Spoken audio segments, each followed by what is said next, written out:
ध्यान से देखो, 3 चीज याद रखना है, ठीक है? क्या चीज? और क्या चीज हम बता रहे हैं? क्या चीज बताने जा रहे हैं? आज हम जानेंगे कि ये जो संज्ञा है, संज्ञा में क्या क्या आता है। क्या है? 1 नंबर में व्यक्ति है, उसके बाद क्या है? स्थान है, उसके बाद क्या है? वस्तु है। यही 3 चीज में संज्ञा छुपा हुआ है। देखना है कि पहला नंबर में है संज्ञा, क्या चीज? व्यक्तिवाचक। क्या चीज है? उसके बाद क्या है? जाति वाचक। क्या हो जाएगा? संज्ञा हो जाएगा, ठीक है? संज्ञा हो गया। उसके बाद क्या हो जाएगा? भाववाचक हो जाएगा। क्या हो जाएगा? भाववाचक संज्ञा हो जाएगा। उसके बाद क्या हो जाएगा? चौथा समूहवाचक संज्ञा हो जाएगा, ठीक है? उसके बाद 5वां क्या हो जाएगा? द्रव्यवाचक संज्ञा हो जाएगा। और हम, ठीक है, 3 चीज में छुपा हुआ है 5 संज्ञा, ये 3 चीज में छुपा हुआ है, व्यक्ति में, स्थान में या वस्तु में, ठीक है? जानेंगे पहला व्यक्तिवाचक संज्ञा। क्या जानेंगे? व्यक्तिवाचक संज्ञा। लेकिन उससे पहले हम जानेंगे कि जब किसी व्यक्ति, स्थान या वस्तु का बोध हो, संज्ञा कहते हैं। तो संज्ञा किसे कहते हैं? तो बोलेंगे कि जब किसी व्यक्ति, स्थान या फिर वस्तु का बोध हो, उसे क्या कहते हैं? संज्ञा कहते हैं। संज्ञा में यही तीनों चीज आता है। और याद रखना है, व्यक्ति, स्थान, वस्तु, है ना? जब किसी व्यक्ति, वस्तु या स्थान का बोध हो, उसे क्या कहते हैं? संज्ञा कहते हैं। याद हो गया? उसके बाद संज्ञा याद हो गया ना? उसके बाद अब याद रखना है कि संज्ञा के कितने भेद होता है। संज्ञा के कितने भेद होता है? कितना भेद होता है? 5 भेद होता है। 1 2 3 4 5 हो गया ना? संज्ञा के 5 भेद। उसके बाद पहला कौन सी संज्ञा है? व्यक्तिवाचक संज्ञा। अब याद रखना है कि व्यक्तिवाचक संज्ञा किसे कहते हैं। समझ बात? व्यक्तिवाचक संज्ञा किसे कहते हैं? तो ध्यान में रखना है, ओनली फॉर एक, क्या चीज? एक का बोध हो। क्या चीज लिखे हैं? एक का बोध, ठीक ना? ओनली फॉर, सिर्फ एक होना चाहिए, सिर्फ एक होना चाहिए। कितना होना चाहिए? एक होना चाहिए। जिस संज्ञा शब्द से, बोलो ना, किसी एक चीज का बोध हो, उसे व्यक्तिवाचक संज्ञा कहते हैं। याद हुआ? यानी सिर्फ जानना है कि कोई भी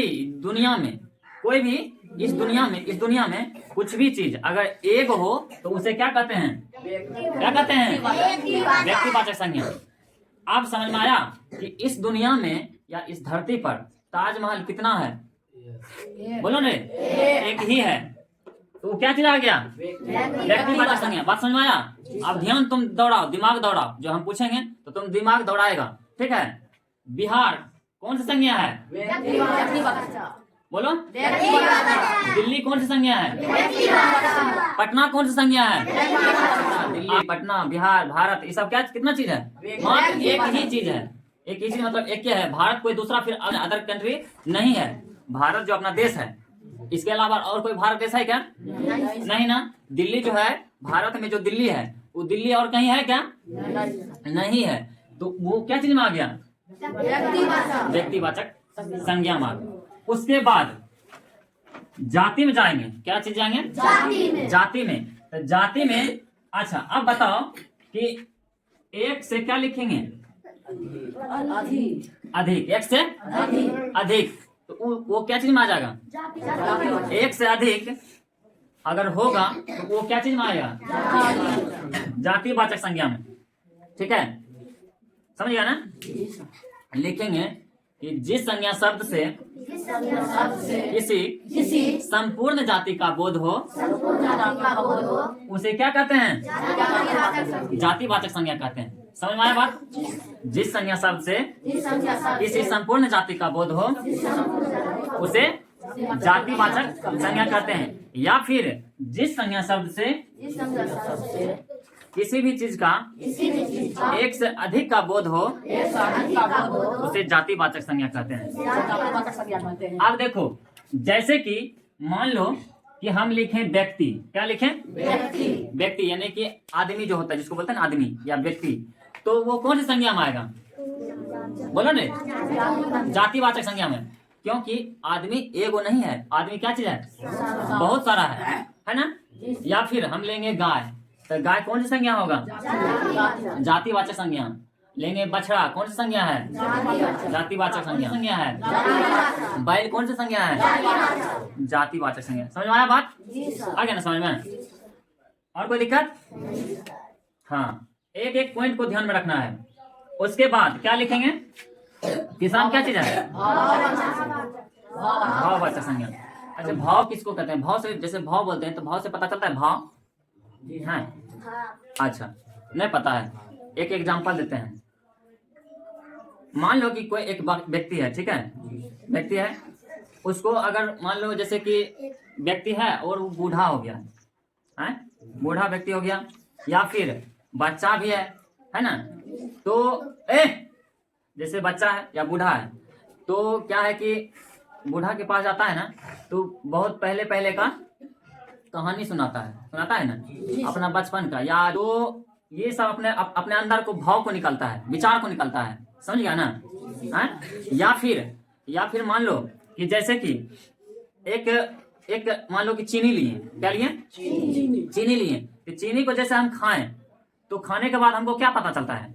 स्वाद पता चलता है। चलने के बाद तब होता है कि हमको महसूस होता है या पता चलता है कि ये मीठा है कि तीता है कि खट्टा है। तो एक मेन पॉइंट क्या हुआ कि चीनी खाने से हमको क्या चीज पता चलता है? स्वाद पता चलता है। क्या चीज पता चलता है? स्वाद पता चलता है ना? है? तो ये क्या चीज हो गया? भाववाचक संज्ञा। क्या चीज होगा? भाववाचक संज्ञा। ये उदाहरण पहले दे दिए, आप तुमको समझना है, ठीक ना? आप जैसे कि मान लो कि चीनी है, तो चीनी जो है ना, वो क्या है कि भाववाचक संज्ञा में नहीं आएगा। भाववाचक संज्ञा में हम ये बोल रहे हैं कि जैसे स्वाद अपने आप को अंदर से अच्छा बोलना या खराब बोलना, है ना, अच्छा ही बोलना या फिर खराब बोलना, ठीक ना, वो हुआ एक भाववाचक संज्ञा। लेकिन चीनी भाववाचक संज्ञा नहीं हुआ। जैसे स्वाद में आप क्या बताते हैं? जैसे हुआ मिठास, चीनी में क्या हुआ? चीनी में मिठास रहता है ना, तो एक मिठास शब्द जो है ये क्या चीज है? भाववाचक संज्ञा। अगर हम बोले कि मिठास कौन सी संज्ञा है, तो क्या बोलेगा? बुढ़ापा कौन सी संज्ञा है? बोले रे, भाववाचक। लड़कपन कौन सी संज्ञा है? भाववाचक संज्ञा। समझ में आ गया? मिठास, बुढ़ापा, लड़कपन, है ना, ये सब हो गया भाववाचक संज्ञा। बात समझ में आया? उसके बाद अब चलेंगे क्या चीज? समूहवाचक। समूहवाचक में क्या चीज लिखेंगे हमको याद रख? झुंड या फिर समूह ध्यान। जिस संज्ञा शब्द से समूह या झुंड का बोध हो उसे समूहवाचक संज्ञा कहते हैं। जिस संज्ञा शब्द से किसी झुंड या समूह का बोध हो उसे क्या कहते हैं? समूहवाचक संज्ञा। समझ गया ना? समूह मतलब हुआ इकट्ठा। क्या हो गया? इकट्ठा। जैसे कि तुम लोग जानता होगा कि जैसे ग्रुप में जाता है ना, तो ग्रुप में जाता है तो ग्रुप में कितना आदमी रहता है? एक आदमी रहता है ना? नहीं रहता है। वहाँ क्या चीज रहता है? बहुत सारा आदमी रहता है। जैसे कोई मीटिंग में जाता है तो एक से अधिक आदमी रहता है, और एक से अधिक आदमी रहता है लेकिन झुंड बनाकर रहता है ना? मेला है ना, मेला जब जाता है तो मेला में एक ही आदमी रहता है ना? नहीं रहता है। मेला में बहुत सारा आदमी रहता है और वह एक दूसरे में सट जाता है, मतलब झुंड बना लेता है, बनता है ना? कोई चलता है, कोई मेला में ऐसा देखा है कभी? हम जा रहे हैं तो सिंगले जा रहे हैं, मेरे में कोई टच नहीं कर रहा है, ऐसा होता है क्या? नहीं ना। कोई उसमें टकरा गया, कोई उसमें टकरा गया, रास्ता नहीं, जगह नहीं, तो क्या करेगा? मेला तो देखना है। मेला तो अगर कोई मेला में जैसे मूर्ति है तो मूर्ति को दर्शन करना है, तो रेड आर के चल जाता है, तो वो क्या हो गया? झुंड हो गया। जैसे कोई लड़ाई में जाता है, सेना बन के, तो सेना कौन सी संज्ञा है? समूहवाचक संज्ञा। सेना जो लड़ाई करने जाता है तो एक हो जाता है क्या? बहुत सारा जाता है, झुंड बना करके जाता है कि चलो बोलो ना। और रामायण में या कोई महाभारत में देखा है तो बोलता है कि आक्रमण, तो पूरा आक्रमण करता तो पूरा लड़ जाता है, एकदम तलवार भाला सब चलने लगता है ना। तो क्या हो गया, बोलो ना, समूहवाचक संज्ञा हो गया। बात समझ में आया कि ना? सीधा सीधी इतना दिमाग लगाना है, मात्र 2 ही चीज याद रखना है, मात्र 2 चीज याद रखना है, चाहे वह झुंड में हो चाहे वह समूह में हो, समझिए ना। चाहे वह झुंड में हो या फिर समूह में हो, उसे क्या कहते हैं? समूहवाचक संज्ञा। ऐसे तो पता चल जाता है ना, मुँह पर आ जाता है, झुंड या फिर समूह, तो समूह हो गया या झुंड हो गया तो समूहवाचक संज्ञा हो गया। बात समझ आया कि ना? तो अब बताओ, अंगूर की गुच्छा कौन सी संज्ञा है? मेला कौन सी संज्ञा है? सेना कौन सी संज्ञा है? तुम लोग जो बैठा हुआ है कौन सी संज्ञा है? समूहवाचक संज्ञा, क्योंकि तुम एक झुंड में बैठा हुआ है ना, है ना, अकेला नहीं बैठा हुआ है, समझ गया ना।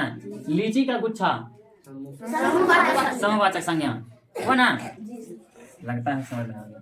अब देखो, अब लास्ट में क्या चीज है? द्रव्यवाचक। क्या चीज हो गया? द्रव्यवाचक संज्ञा। द्रव्यवाचक संज्ञा में ये भी सिर्फ 2 बात याद रखना है, 2 बात। पहला क्या है? पहला क्या चीज है? नापा या फिर तौला जा सके। बात दोनों एक ही हुआ, बात दोनों एक ही हुआ, लेकिन लिखावट अलग अलग हो गया। दोनों बात है एक ही, समझना भी है एक ही, कहे कि नापा भी और तौला भी वही हुआ, है ना। आदमी बोल देता है नाप तौल के दो ना, लेकिन नाप वो करेगा और तौल वो करेगा, है ना। कोई भी चीज लेने जाता है ये बोलता है नाप दो या भी तौल दो, तो बात समझ जाता है कि ओह बट खराब से नापना है। हम क्या लेंगे कि जिस संज्ञा शब्द से किसी भी चीज को नापा या तौला जा सके उसे द्रव्यवाचक संज्ञा कहते हैं। बात समझ में आया कि ना? जिसको अगर हम नाप तौल करेंगे ना तो उसे क्या कहते हैं? द्रव्य में आ जाएगा। क्या चीज में आ जाएगा? द्रव्यवाचक संज्ञा कहते हैं। अब बताओ कि चीनी कौन सी संज्ञा है? बुढ़ापा कौन सी संज्ञा है? चीनी कौन सी संज्ञा है? दूध है भाववाचक।